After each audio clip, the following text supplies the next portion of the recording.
Le dimos la confianza y nos matan en las calles.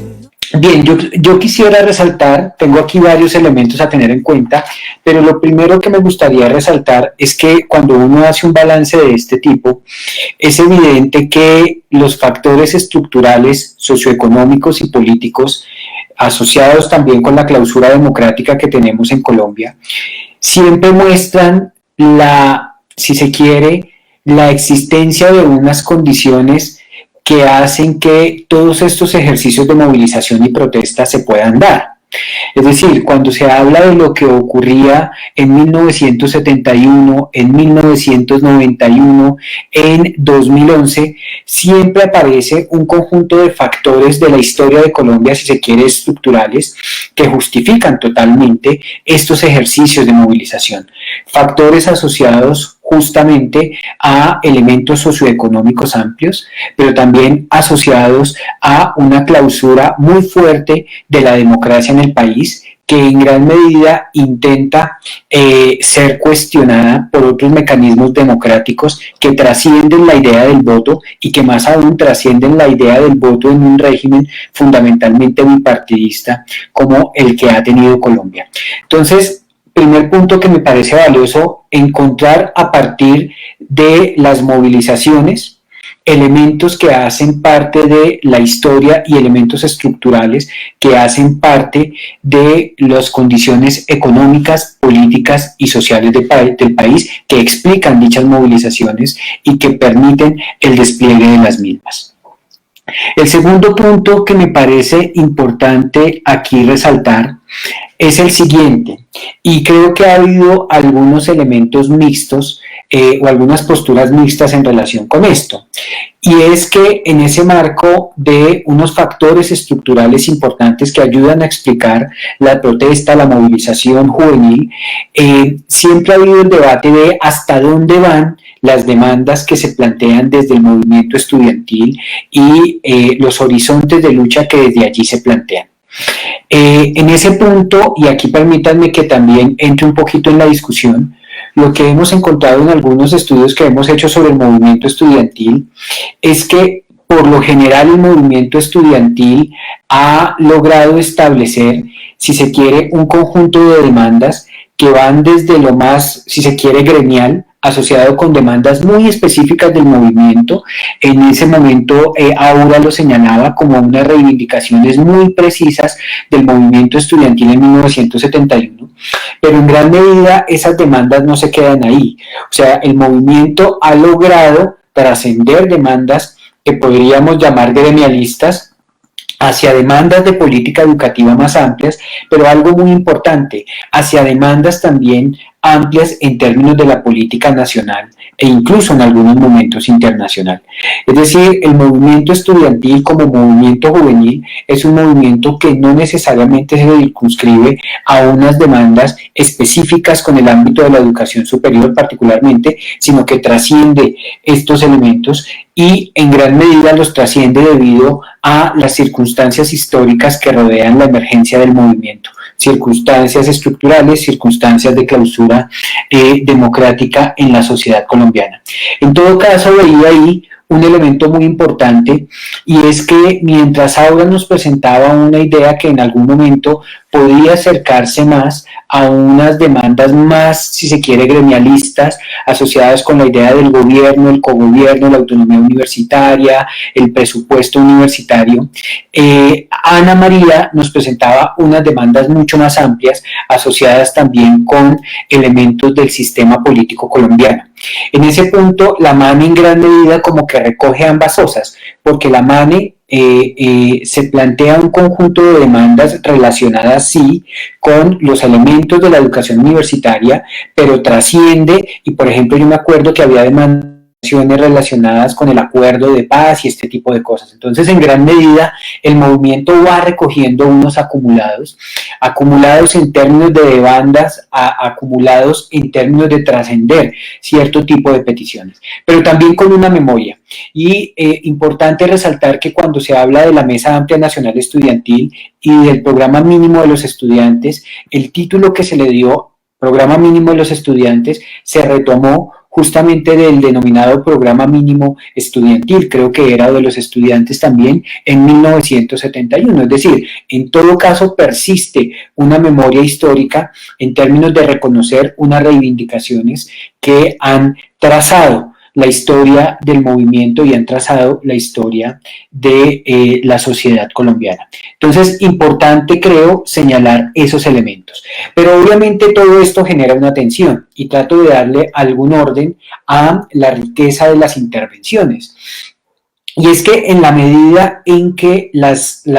dimensiones o los horizontes de lucha, en la medida en que esas demandas trascienden el ámbito de lo educativo y se involucran con elementos también más políticos de la sociedad colombiana, pues también las tensiones internas dentro del movimiento suelen ser mayores. ¿Sí? Y suelen ser mayores porque justamente las discusiones que se empiezan a plantear más allá de lo educativo, pues son discusiones que tienen mucha riqueza, que tienen posicionamientos antagónicos, unos más o menos convergentes, pero creo que empieza a haber un desafío muy grande que ha tenido el movimiento y es la manera en que el movimiento que rechaza un sistema antidemocrático intenta ser democrático en su interior. Y esa postura democrática es muy difícil de mantener en momentos en que el movimiento mismo tiene que tomar decisiones, en momentos en que el movimiento tiene que fijar posturas, hacer propuestas, etc.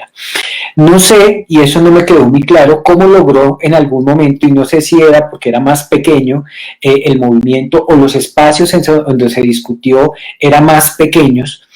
precisamente por las circunstancias históricas que se vivían, pero no sé, no quedó muy claro cómo fue ese proceso para la definición del programa mínimo de los estudiantes en 1971. Pero de pronto con la MANE uno sí tiene una mayor proximidad y recuerda que la toma de decisiones era bastante complicada y además un proceso bien lento, que implicaba asambleas en las universidades, consensos en esas asambleas, consensos dentro de las organizaciones, consensos en las plenarias de las universidades y consensos en las MANES nacionales. Entonces, todo ese proceso mostraba efectivamente una posibilidad muy grande de discusión, de antagonismos, pero también la toma de decisiones que se genera o la necesidad de tomar decisiones que se genera en un momento de lucha y de confrontación con el gobierno hace que efectivamente esas aspiraciones organizativas democráticas que tiene el movimiento empiecen a no ser satisfechas y empiecen a generar justamente divisiones y empiecen a generar grietas en el movimiento. En ese punto retomo algo importante que se planteaba y es que muchas veces el movimiento, cuando empieza a adquirir una idea de lo nacional o empieza a tomar un rasgo nacional, empieza a desconocer muchos de estos elementos organizativos democráticos que se le exigen al movimiento e incluso empieza a dejar de lado muchas de las demandas territoriales que soportaron el movimiento estudiantil en algún momento. Ahora, desde ese punto de vista, me parece algo muy interesante y muy bonito el vínculo que ha tenido el movimiento juvenil y estudiantil con las movilizaciones que se han venido dando desde los grupos indígenas, por ejemplo, en el Cauca. Así como se señaló en 1971 que hubo una especie de diálogo entre estos movimientos, unas lógicas de aprendizaje, también es claro que en 2011 ocurre lo mismo. Y ocurre lo mismo, ¿por qué? Porque en gran medida hay un acercamiento a un proceso histórico muy valioso de lucha que tiene un acumulado muy grande como es el proceso indígena en el Cauca y del cual se pueden extraer grandes aprendizajes. Aquí me permito comentar también una anécdota. Justamente cuando se estaba estudiando temas del movimiento estudiantil y de la MANE, pude entrevistar a algunas personas del Consejo Regional Indígena del Cauca y ellos nos decían que habían dado muchos consejos a la MANE justamente cuando llega la Minga aquí a Bogotá y se instala en la Universidad Nacional y que muchos de esos consejos estaban orientados fundamentalmente a entender las lógicas de negociación con el gobierno. ¿Sí? ¿Por qué? Porque muchas veces esas lógicas de negociación son lógicas que el gobierno las plantea de tal manera que están orientadas a que el movimiento mismo se fragmente, en el momento en que se presiona por toma de decisiones, en el momento en que se presiona porque haya posicionamientos. De hecho, en este punto difiere un poco de lo que había dicho Santiago. La MANE nunca ¿cómo decirlo? Nunca acabó el paro se suspendió. Ese fue el acuerdo al que se llegó, porque muchas organizaciones no querían que el paro se acabara, sino que continuara después del retiro de la reforma que había propuesto Juan Manuel Santos. Entonces, desde ese punto de vista, entender que el gobierno a veces en esas lógicas de negociación que propone mecanismos de negociación que están orientados a que el movimiento se fragmente y a generar debilidades, creo que es muy importante los aprendizajes que se pueden obtener de lo que han logrado las y los compañeros en el Cauca a partir de todos sus ciclos de lucha que vienen desde 1970 y que se mantienen y que los hemos visto recientemente aquí en la sociedad colombiana. Quisiera cerrar con lo siguiente, y es esto. Siempre me llama la atención que así como hay unos elementos estructurales que justifican las movilizaciones, que justifican la protesta, siempre aparece o hay algún desencadenante que cataliza todos estos procesos, ¿cierto? En algún momento fue con la MANE el tema de la reforma de Juan Manuel Santos,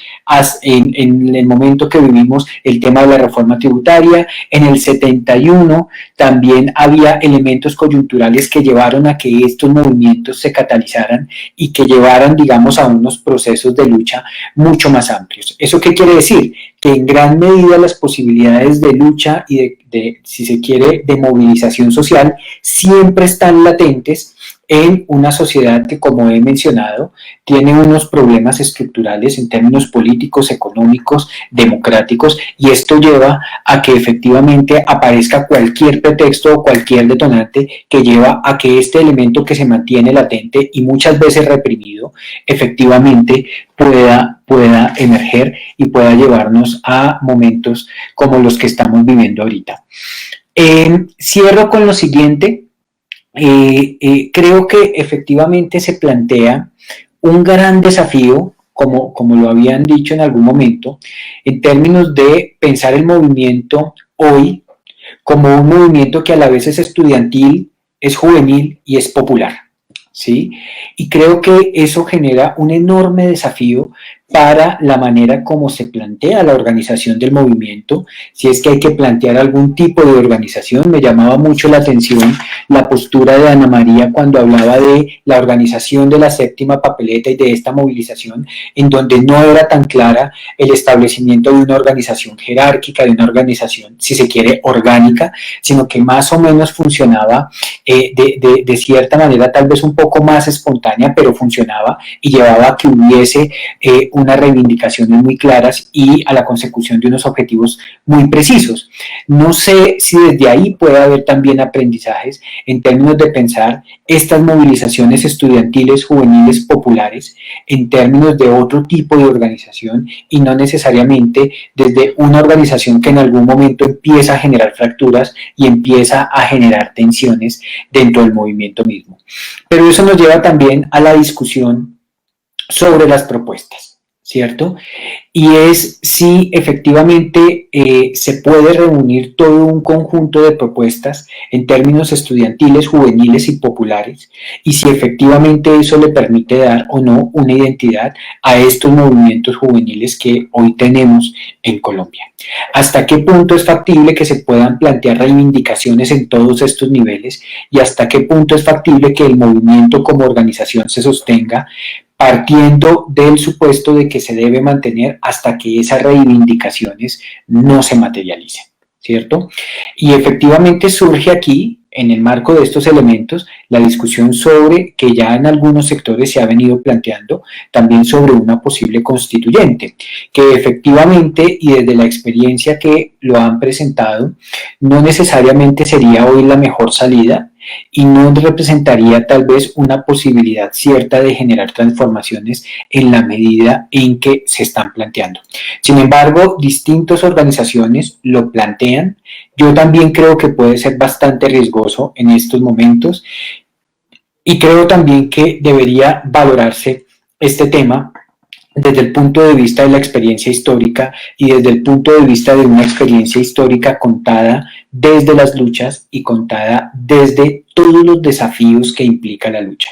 Me parece muy interesante lo que se ha dicho en el sentido siguiente, y es que efectivamente uno puede ver, gracias a las personas que nos acompañaron hoy, que pasar por un ejercicio de movilización social, pasar por un proceso de lucha, es un elemento fundamental en términos de la formación, de la politización, de la creación de nuevas subjetividades de las personas. A propósito de lo que se ha venido hablando del 71, del 91, de la comprensión de las luchas indígenas del 2011, creo que efectivamente allí hay elementos que se deben valorar mucho, más allá de las capacidades de transformación estructural que puedan generar estos procesos. Creo que se deben valorar también las subjetividades que allí se generan. Subjetividades individuales, subjetividades en términos de personas muy comprometidas con ejercicios de transformación, posteriormente desde distintos escenarios, pero creo que en los movimientos siempre hay un ejercicio formativo y siempre hay una producción de subjetividades muy valiosas